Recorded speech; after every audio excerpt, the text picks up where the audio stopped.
Welcome to Popcorn Playback. Today we recap an action thriller, Colombiana. Before we get to the storyline, like and subscribe for more recaps and have a great day. Colombia, Bogota. A guy named Fabio is having a conversation with his employer and drug lord Don Luis. Fabio informs him that he is leaving and assigning another partner with the cartel's accounting duties. Don Luis looks sad but says he'll miss Fabio as they raise a glass to his memory. Don Luis sees Fabio depart and signals to Marcos Dorde Mula, his right-hand man, saying kill him, before adding, no one leaves Don Luis's cartel. Fabio, though, is not an idiot. He is aware that his employer will punish him and anybody else who tries to leave the drug trade, as well as him. Fabio grabs his three most trusted bodyguards and runs home, knowing they have barely 1 hour before they must leave the country. When Fabio finally reaches his house, he announces to his wife Alicia that it's time.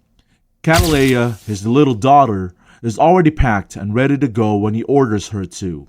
Fabio advises her to take a microchip to the American embassy just in case. It contains all you need to know about Don Luis's criminal operations. Besides proving her with his brother's contact information, he tells her it's your passport. Fabio then offers his Catalea adorned necklace to his daughter.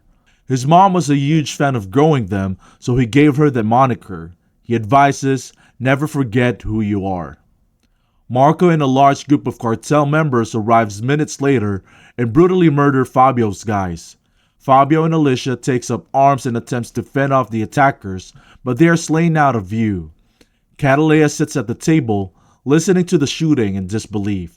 It's Marco and the guys up in Catalea. Marco inquires as to her needs. Catalea gets really intimate and uses a hidden dagger to stab him in the hand. Catalea climbs onto a ledge after being scooped through a window. Her parents apparently prepared her with the survival skills for just such an emergency. She swallows the microchip in a hurry. While Marco's cartel enforcers pursue after her, she manages to get away. Catalea avoids capture by hiding out in the sewers despite the presence of parkour runners, guys in motorbikes, and men in automobiles. She pulls up a manhole and flies to America. She is taken to the embassy where she is questioned by an agent about her father. Catalea claims he passed away. When the man asks whether her father had anything, Catalea threw up quickly so she could hand him the microchip. All Don Luis's dealings are documented there. The agent stares at her in disbelief, then asks whether she knows what she has. Catalea replies, my passport. They offer her a way out of the country and new identification in return for the chip. She is being taken to Miami by a CIA operative from the United States. Catalea excuses herself to use the restroom and sneak out of the window.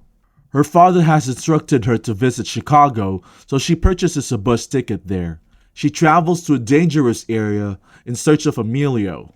Fabio's brother and her uncle is the guy Emilio, Cliff Curtis. In his excitement, Emilio rushes to embrace her. Catalea breaks down, sobbing in her uncle's arms because she has finally let go. She spends the night at her uncle's place and wakes up the next morning to join him for breakfast. In the mornings, she has breakfast prepared by her grandma. Catalea wants to know whose bed she shared last night. Saddened, Emilio explains that the room belonged to his late son. Emilio inquires as to her current desires. To be a killer. Will you help me? Catalea asks. Sure, says Emilio. The following day, Emilio drives her to a posh prep school, where he bribes the headmaster to let her enroll in the midst of the school year. Catalea is frustrated as they depart since she doesn't believe she will get any knowledge there. She must be trained to become an assassin. Emilio grabs a handgun out of nowhere and fires at a passing automobile, forcing it to crash. She'd be dead in 5 years because he could train her to kill for a living, he says. She ought to enroll in classes if she values intelligence and competence. She must get insights into the minds of others. Catalea gives him her attention. Current time. While chatting about their spouses, 2 police officers are struck by a drunk motorist and thrown from their vehicle. A lady emerges, muttering incoherently. They nab her fast, and we see that she is wearing a flower necklace. Here we see Catalina Zozaldana in her adult form. She is brought to the local police station. There, she is arrested for driving under the influence and taken to jail for the night. The night of the incident, marshals arrive with the prisoner. They're placing him in jail. Catalina opens her eyes. She faked a DUI to gain entry to the police station. After picking the lock, she transforms into a skin-tight black outfit. At her cell, she reaches for the spoon in her coffee. She turns the cameras away so that she cannot be seen, then sneaks off to the electrical room to get a drink of water. She sets up the cup and spoon to create an ignition source, then proceeds to the vents. The leak from the cup is enough to cause a power failure after only a few seconds. Catalina squeezes through a broken fan and into the room just as the electricity is being restored. She casually enters the male urinal. He enters the restroom, where Catalina promptly knocks him unconscious. She dragged his body in front of the camera to get them to let her back in. She unlocks the cage and smacks the inmate to rouse him up. He is instructed to remove his shirt by her. When he demands an explanation, she fires numerous shots at him. When the marshals hear the gunfire, they rush to the cell and find the sleeping guard holding his weapon. To give herself some time to get away, Catalina blamed him for the murder. Catalina still travels to the roof to hide from the marshals, who are searching the entire building. When she is so sure no one is watching, she returns to her cell via the ventilation system, closes the door, and redresses. When the marshals arrive, she has gone back to her hiding place and is pretending to sleep. The marshals had absolutely no idea what occurred. After Catalina's fingerprints are taken, she is freed the next day. As she walks away from the cell, she jerks her hands free. She had on a rubber skin, imitating someone else's impressions. Catalina visits the residence of her sort-of boyfriend, the painter Danny, Michael Vartan. Danny had sex with Catalina, but she departs the next morning without saying goodbye, and he just knows her as Jennifer. When FBI Special Agent Boss Lenny James arrives at the jail, he learns that the murder victim is the 22nd in a series that the Bureau has been investigating for 4 years. The Catalina flower has been identified. Catalina visits her office, where she is greeted by 2 attentive, enormous dogs. She cooks steak for them. Pepe, an acquaintance of Emilio's, is present inside. He is in charge of her vehicles and weaponry. Catalina retrieves one of her false passports for Mexico from a safe. Mexico.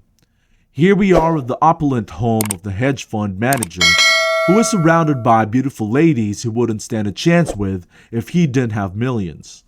When the visitor to an aquarium comments that the sharks in the pool are ignoring her, the guy assures her that all it takes is a single drop of blood for them to become her closest friends, and they devour her.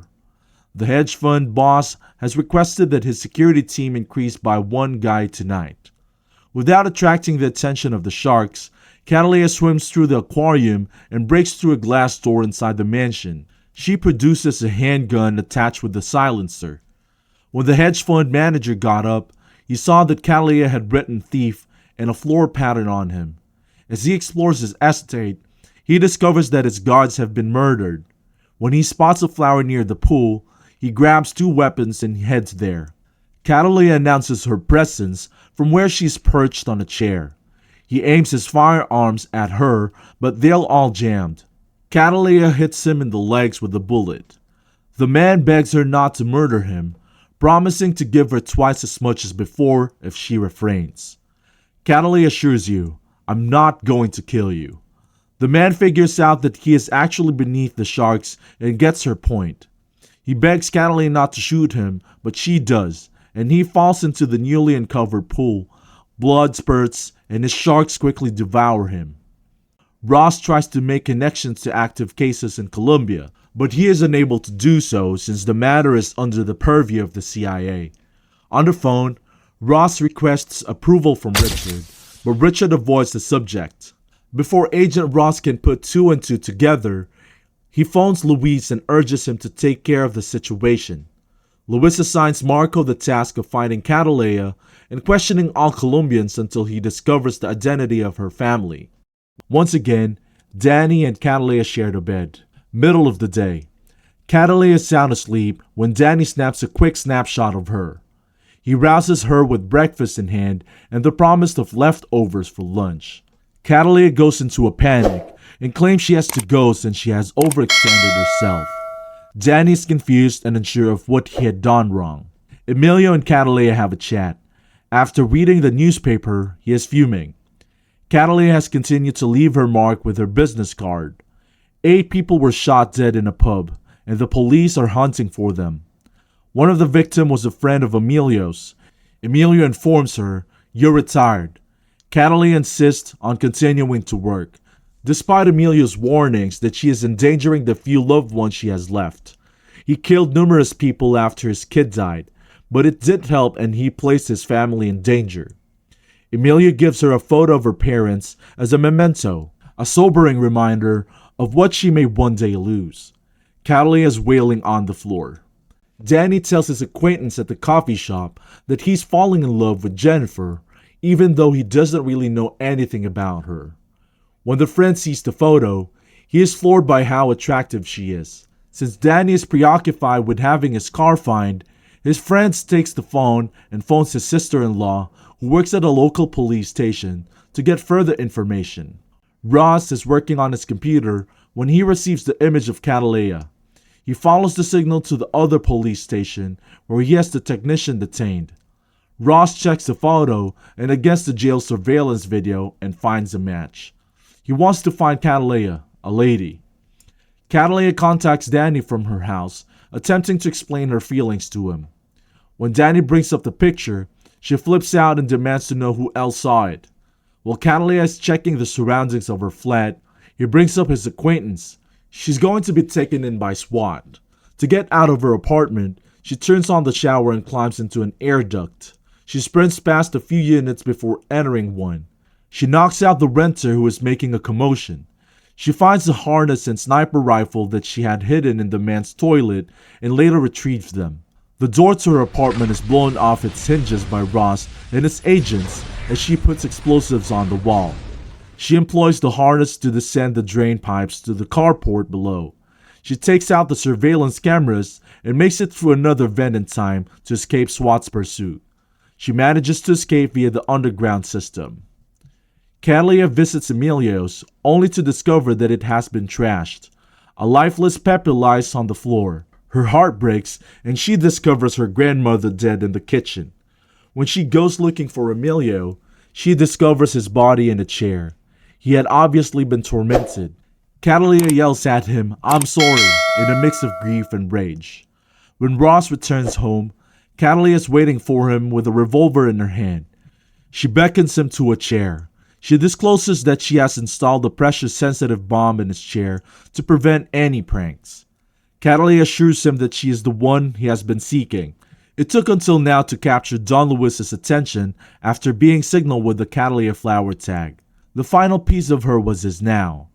Catalea warns Ross that if he does not acquire the CIA's intels on Don Luis, she would kill one of his relatives every week until he feels as empty as she did back then. She assures him that the device will be rendered inoperable as soon as she has left the area.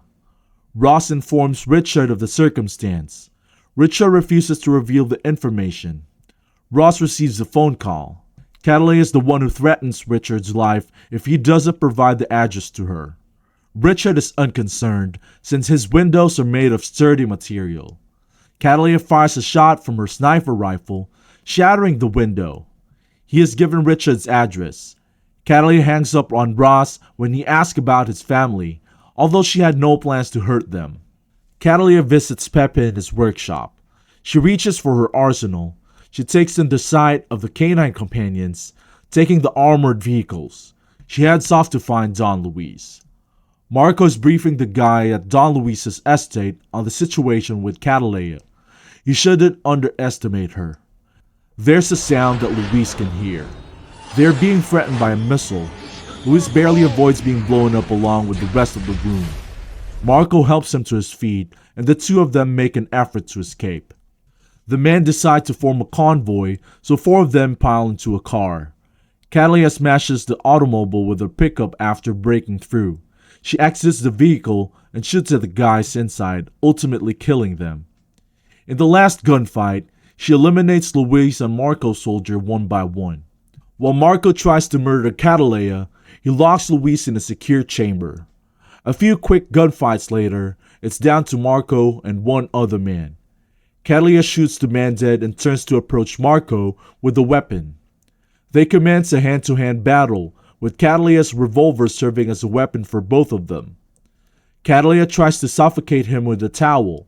After a moment, Marco picks up the weapon and prepares to fire, but Catalea quickly removes the clip, tears off the slide, and stabs him in the neck.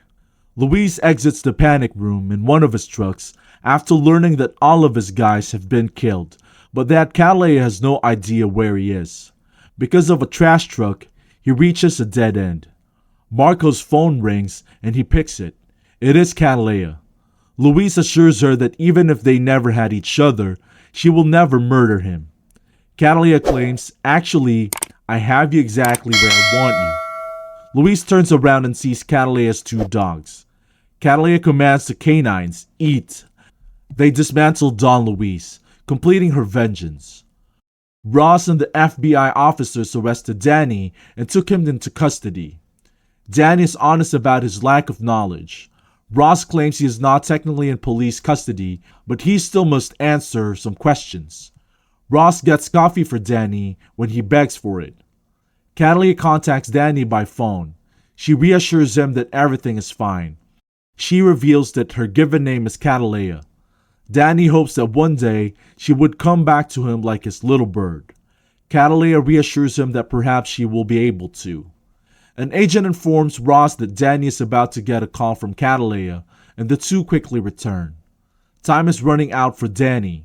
Catalea starts crying after hearing Danny remark, "I love you." Ross gives him the order to hand up the phone, but Catalea immediately hangs up on him. Ross looks down at his phone and tells Danny he may leave.